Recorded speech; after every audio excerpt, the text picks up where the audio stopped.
January 2011, episode number 786. It's the fearless rundown of exclusive showbiz happenings. fresh. Sobrang masaya ako na nagkaroon ako ng chance na mag-perform for them. Balik cash na ang YouTube sensation na si Charis Pimpenko matapos mag-concert sa Pilipinas last week.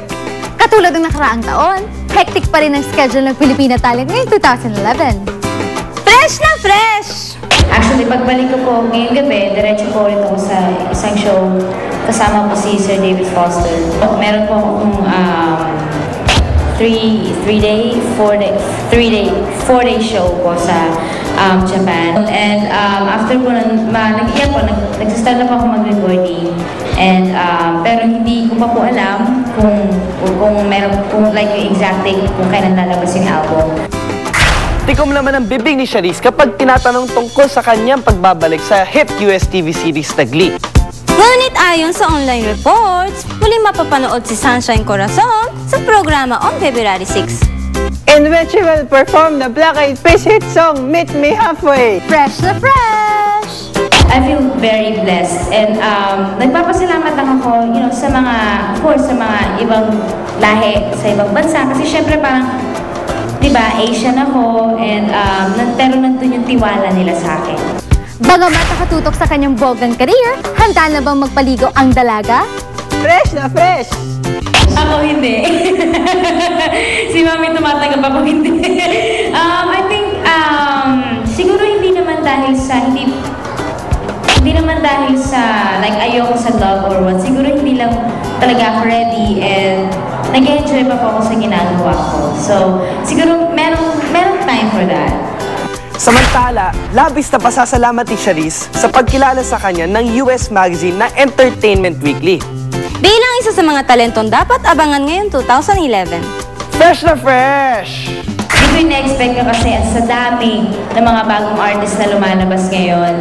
And syempre, very, very proud naman ako, of course, to be Filipino na makasama doon. So, I just want to thank them actually, for trusting me to be part of it. So, very happy ako. Okay, eto na. Sa aming The Who. The Who ang biggest star na naimbyera, naimbudo. Sa kanyang kapwa-guest. Archie. Si Archie. Bakit? Nag-guest ka ba recently? Ganon? Sige na! Ano gagawin natin dito sa kapwa-guest? I-relay sa aming The Who rated XXXX. Dumami naman yata ang X masyado yun. Ang daming X, di ba? Subject, biggest star. The Who ang biggest star na ito na super imbe sa kapwa niya VIP guest sa isang bonggaderang event. Imbe!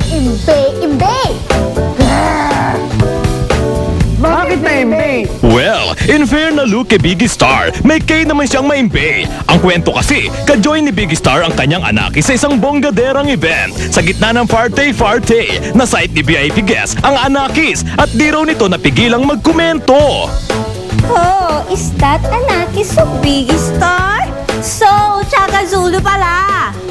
Oh, did I say it out loud? Oo! At narinig namin! Dictionary, tsaka solo. Long beke form of root word, tsaka, meaning ugly, ngits, pangits, ngits sa doodle. Tsakahan, tsaka Zulu, bow. May nakarinig nga at umabot kay Biggie Star ang pantsyatsaka sa anakis niya. Baka naman tsaka talaga.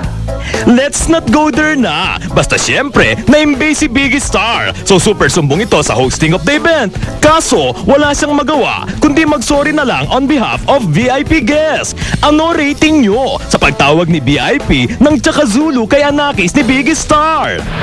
FMD, as in foot and mouth disease. The Who si Biggie Star at VIP guest. Out of the country ang leveling ng dalawang ito. Kaya super shogo namin sila sa name songs na Salma Longaniza at Relia Montes. Yun na!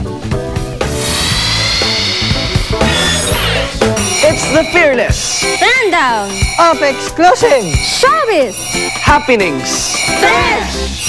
Perfect way to end 2010. Last Monday, January 10, 2011, ginanap sa Sofitel Hotel ang People Asia Magazine's 2010 People of the Year Awards Night.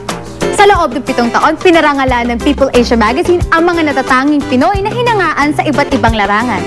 Kabilang sa mga ginawaran ng prestihiyosong award ay ang Miss Universe 4th runner-up na si Miss Venus Ra. Kapuso broadcaster na si Mike Enriquez at kapuso actor na si Ding Dong Dantes. Fresh na fresh! Some awards you treasure and cherish more than others.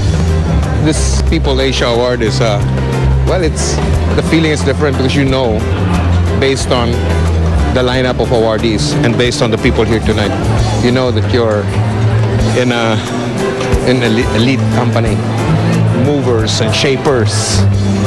Sobrang nagpapasalamat ako na siguro nakita din naman nila sa akin yung talagang determination ko, yung pagbigay siguro din ng karangalan sa ating bansa is a major achievement. Isa pong napaka-importanting gabi para sa akin.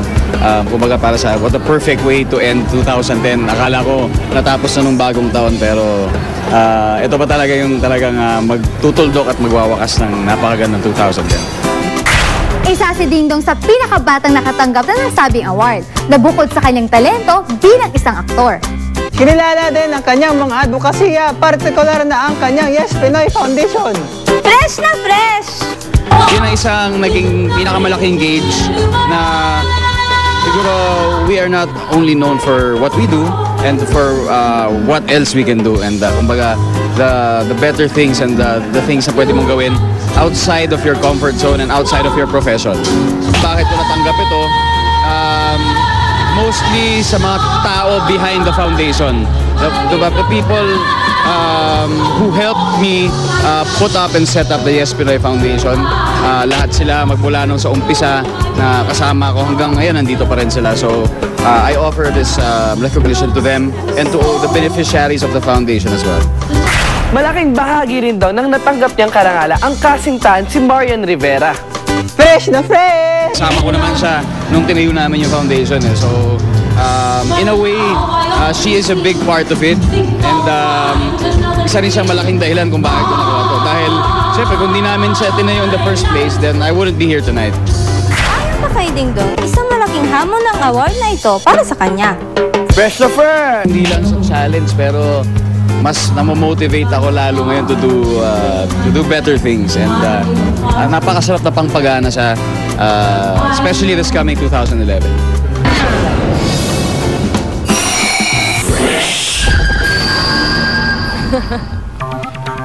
Mga kaibigan, alam po natin, Ricky, Alisa, na may nangyayari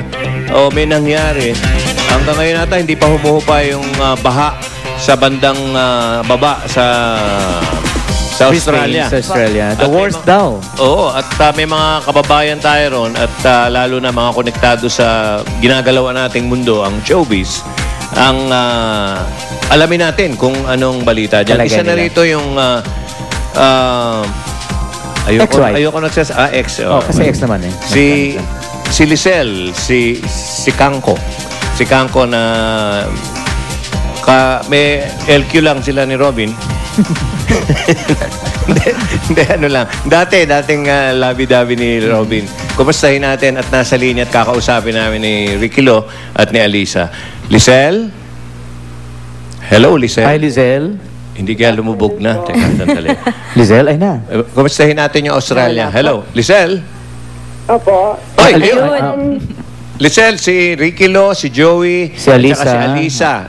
Good afternoon po sa inyong lahat. Okay. Ricky. So, Lisel, nadamay ba kayo dyan sa baha sa Australia, sa Gold Coast? May baha ba? Kasi ang nababalita sa TV sa Brisbane. Gaano kalaya yung Gold Coast sa Brisbane? Thank God naman po, wala naman. Ito pong December kasi dapat po summer ito. Kaya lang naging rainy season. So, unang ulan na talagang heavy. Oo. So, ulan dito sa Brisbane po, an hour drive. Malayo-layo. Opo, medyo malayo. Pero nakakalungkot pa rin po sa nangyari. So, sobrang lungkot sa mga tao ngayon dito kasi first time na nangyari ang ganitong flood.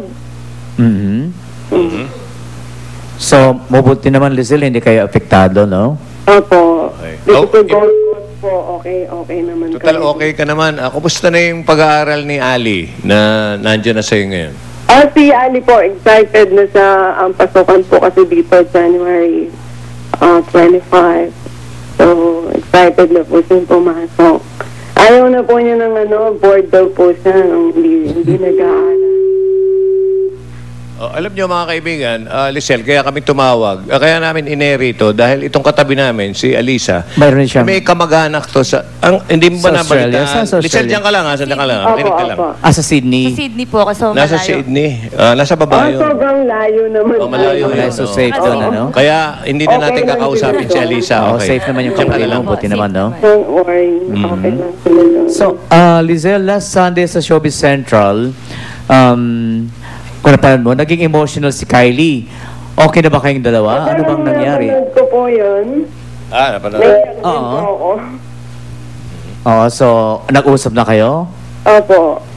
Oo, so... Nag-usap po kami nung nandito sila.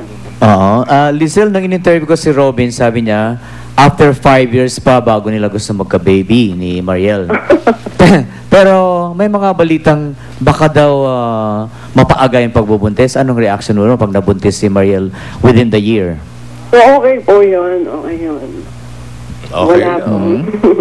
May tatanong ka ba, Okay Alisa? po yun na magkaroon na sila ng baby. Ng baby.